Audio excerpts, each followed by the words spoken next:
Hi నమస్కారం. తెలంగాణ రాష్ట్ర ప్రజలందరికీ కూడా హృదయపూర్వక నమస్కారాలు తెలియజేసుకుంటా ఉన్నాం. ఈరోజు మన తెలంగాణ రాష్ట్రంలోని నడి ఒడ్డులో ఉన్నటువంటి హైదరాబాద్ నగరంలోని అద్భుతమైన కట్టడం శిల్పారామం. అలాంటి శిల్పారామంకి ఈరోజు మనం విచ్చేసాం.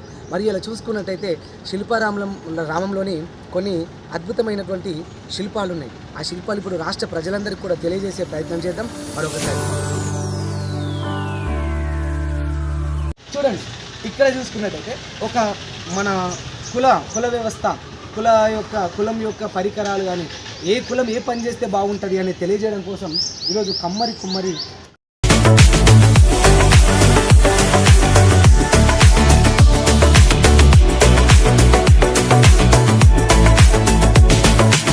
రాష్ట్రంలోని అన్ని కులవృత్తులు కూడా ఎంత అద్భుతంగా ఉన్నాయని చెప్పేసి ఈ యొక్క కులవృత్తి అనేది చూపెట్టడం జరుగుతూ ఉంది. మరి ఇప్పుడు అదేవిధంగా నెక్స్ట్ పోయినట్టయితే చూడండి, ఇక్కడికి విచ్చేసిన తర్వాత బొమ్మలు ఎంత అద్భుతంగా ఉన్నాయో వాస్తవం చెప్పాలంటే ఇట్లా పోవాలి, ఇట్లా ఫోటో తీయాలన్న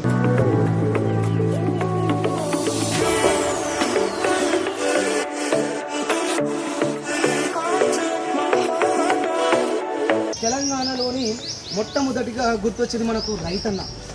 అన్నం పెట్టే రైతన్న ఎవరైతే ఉన్నారో వాళ్ళ కోసం అద్భుతంగా రైతులంటే ఇంకా ఫ్యూచర్లో ఇప్పుడు చదువుకునే పిల్లలకి రైతులంటే ఎవరో తెలియని పరిస్థితి. రైతులు పంటలు పండిస్తేనే మనకు అన్నం వస్తుందని చెప్పేసి తెలియడం కోసం ఇంత అద్భుతంగా చూడండి ఇట్లా మనం ఫోటోలు దిగాలని చెప్పేసి ఈ యొక్క కట్టడం అనేది అయితే ఉన్నది. కాబట్టి ఇంకా అదేవిధంగా నెక్స్ట్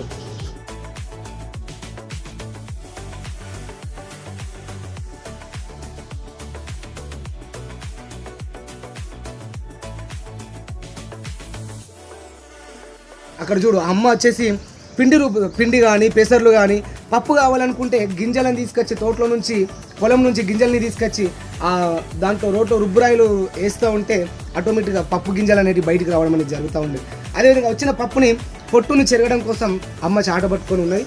అట్లా అదేవిధంగా బాపు చూడు, ఆ బాపు ఇంటికి పెద్ద మనిషి, ఆయన అద్భుతంగా ఇక్కడ కూర్చొని పేపర్ చదవడం అనేది జరుగుతూ ఉంది. అదేవిధంగా పిల్లలు కూడా అద్భుతంగా ఆడుకుంటూ ఉన్నారు. తెలంగాణ రాష్ట్రంలోనే నంబర్ 1 అద్భుతమైన జాతర, అద్భుతమైన పండుగ బోనాల పండుగ. నిజంగా మన తెలంగాణ బోనాలు ఏ విధంగా ఉంటాయనేది యావత్ ప్రపంచానికే చూపించే విధంగా అద్భుతంగా చూడండి. దప్పు వాయించేవారు, అదేవిధంగా ఇరగోల పట్టుకొని పోతరాజు, అదేవిధంగా ఎల్లమ్మ తల్లి ఏ విధంగా ఉన్నారో బోనాలు ఎత్తుకొని ఉన్నారో. మరి ఇది ఈరోజు శిల్పారామం యొక్క గొప్పతనం. మరి అదేవిధంగా ఇదే శిల్పారామంలో ఇలా తెలంగాణ రాష్ట్రంలో పల్లెలన్నీ కూడా అద్భుతంగా వ్యవసాయం చేస్తారు. ఆ వ్యవసాయం ఏ విధంగా అయితే ఉంటుందో, ఒక మట్టి కొట్టి పొలంలో వేయడం అనేది ఎంత గొప్పగా ఉంటుందో అది ఇక్కడ కళ్ళకు కట్టినట్టుగా చూపిస్తున్నారు. ఇది మన తెలంగాణ రాష్ట్ర ప్రజలు చూడాల్సిందిగా కోరుతా ఉన్నారు. అదేవిధంగా మన తెలంగాణ రాష్ట్రంలోనే నిర్మల్లోనే ప్రసిద్ధి చెందినటువంటి నిర్మల్ కొయ్య బొమ్మలు మనం పేరు విన్నాం. చిన్నప్పుడు 1 లేదా 2, 3 తరగతులలో మనం కొయ్య బొమ్మల గురించి చదువుకునే వాళ్ళం. అదేవిధంగా ఆ కొండపల్లి బొమ్మలు కానీ కొయ్య బొమ్మలు కానీ ఏ విధంగా తయారు చేస్తున్నారో ఇక్కడ కళ్ళకు కట్టినట్టుగా చూపిస్తున్నారు. ఒకసారి మనం చూద్దాం. ఇక బట్టల విషయానికి వస్తే ప్రపంచవ్యాప్తంగా చీరకట్టు అనేది భారతదేశంలోనే చాలా గొప్ప విశేషం. ఏ దేశంలో లేనటువంటి చీరకట్టు కేవలం మన భారతదేశ సాంప్రదాయంలో కనిపిస్తుంది. దానిలో భాగంగా ఈరోజు మనం ఎన్నో ఫ్యాక్టరీలు, ఎన్నో మిషన్స్ చూస్తాం. కానీ ఇక్కడ చూసుకున్నట్టయితే కేవలం చేతులతో మాత్రమే నేత కాని అన్నలు, నేత కాని కుటుంబాలు ఇలా మన తెలంగాణ రాష్ట్రంలో ముఖ్యంగా సిరిసిల్లలో చూసుకున్నట్టయితే ఎంతో అద్భుతంగా ఈ యొక్క నేత కాని చీరలు అనేది నేయడం అనేది జరుగుతూ ఉంది.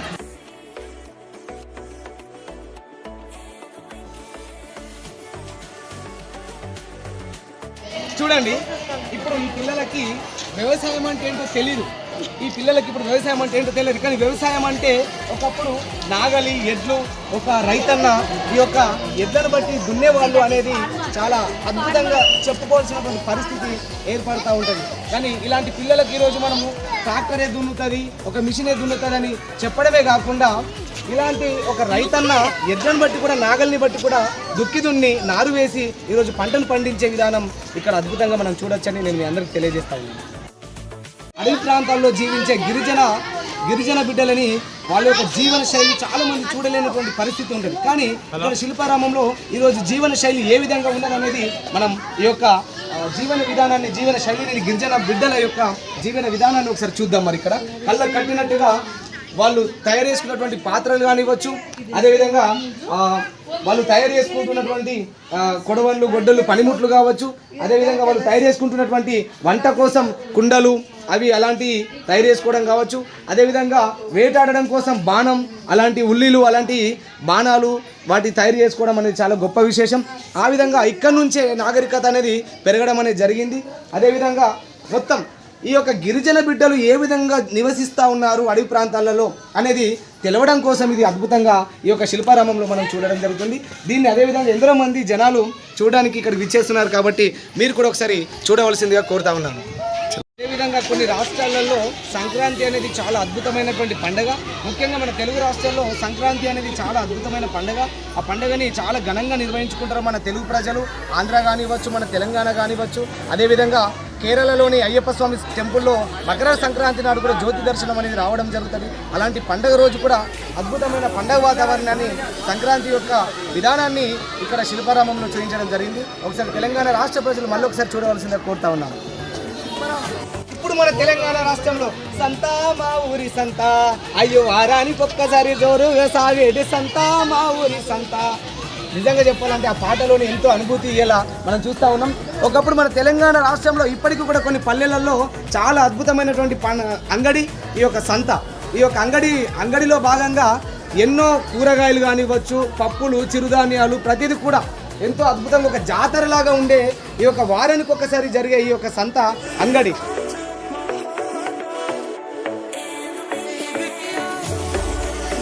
ఇప్పుడే కళ్ళకి స్పెట్స్ పెట్టుకోవడం జరిగింది. అదేదో స్టైల్ కోసం అని అనుకోకండి, ఎందుకంటే ఇక్కడ లోహ తయారీ ఉన్నది. ఆ లోహ తయారీ యొక్క అగ్గి యొక్క రేణువులు కళ్ళలోకి వస్తుంటే నాకు ఒకసారి బాధ అనిపించింది. అనే విధంగా భయంగా ఉంది.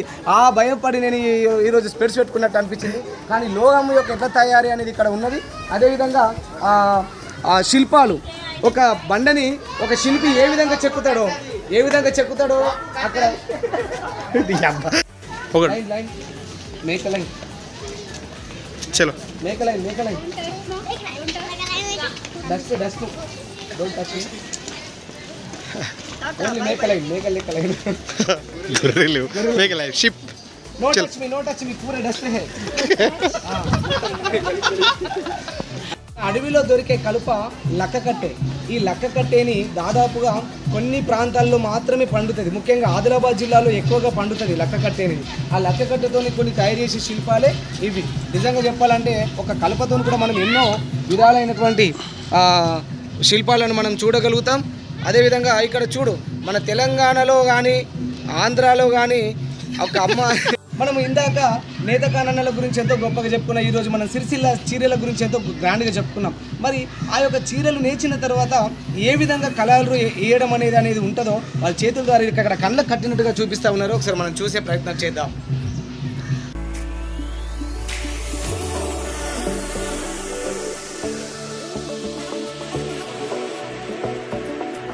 మరి ఇంతటితో ఈ యొక్క శిల్పారామం యొక్క అందాలు ముగిసినాయి. కాబట్టి తెలంగాణ రాష్ట్ర ప్రజలందరూ కూడా మా యొక్క వీడియోని చూసి ఛానల్ని సబ్స్క్రైబ్ చేసుకొని లైక్ చేసి షేర్ చేయాల్సిందిగా మీ అందరికీ సవినయంగా కోరుకుంటూ నేను మీ మాధురి రాజు.